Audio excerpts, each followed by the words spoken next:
Before the printing press, books were copied by hand by scribes. Scribes were mostly accurate when copying down texts, but human error is inescapable. And thus, scribal errors naturally occurred in Quranic manuscripts.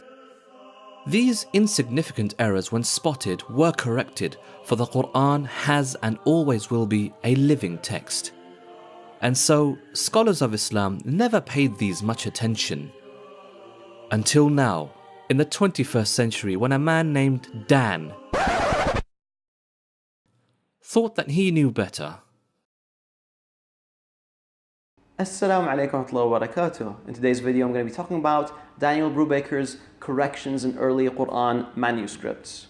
And this book is basically a compilation of scribal errors which Brubaker collects and then argues that these are not scribal errors, but these are intentional examples of what the Quran is supposed to be. Now, this sad excuse of a book has been making the rounds recently. Some Christian apologists have been praising it as the next big thing. And of course, these apologists have basically not much of an idea about the fundamentals of textual criticism. Here are some clips. What are my thoughts on corrections in early Quran manuscripts by Daniel Brubaker? My whole thoughts is simple. Get the research and get this book here. It's worth it.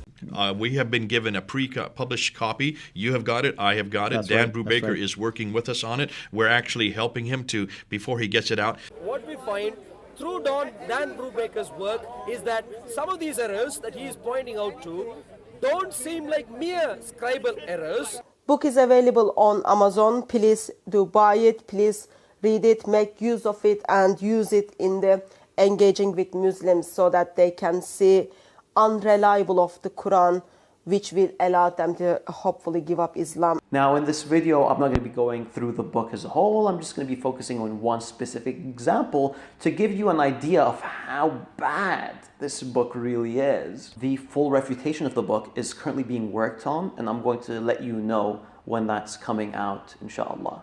It's going to be coming out soon. So here's an example. Observe this verse. The only statement of the believers when they are called to Allah and His Messenger to judge between them is that they say, "We hear and obey." Now, Brubaker found a manuscript without the name of Allah. He then concluded that this was read as the only statement of the believers when they are called to and His Messenger. What does that even mean? Now, forget that it doesn't make any sense. Brubaker doesn't really care. He still argues that this was a part of the original Quran while admitting that it is therefore not clear what might have been going on in this sentence. But what about this, Brubaker? What about all the other manuscripts that have been written prior and around the same time as this manuscript that actually fit in with the current text of the Quran? What about those? Examples like this one, or this one. How about this one, or this one, or this one, or this, and finally this.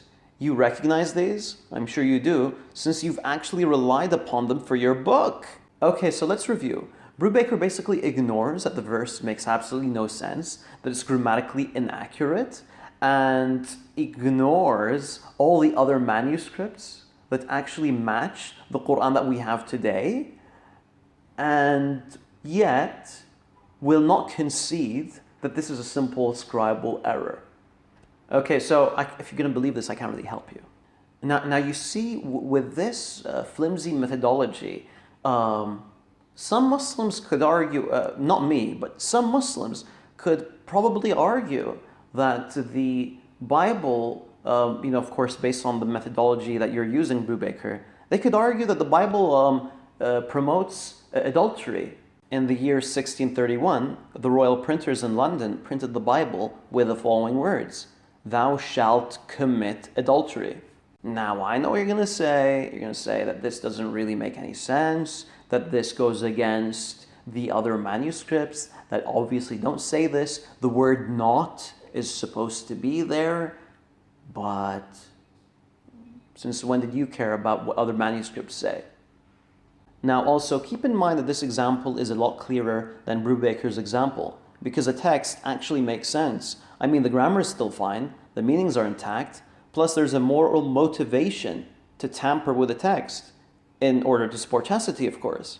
Chastity, of course, being a trait that is despised by early Christians and Jews. I'm kidding. Now, in all seriousness, the full refutation is going to be coming out soon, inshallah. I'm going to let you guys know when it'll be coming out and more details via my Twitter. Jazakallah khairan Akhi Mansoor for providing me with the manuscripts.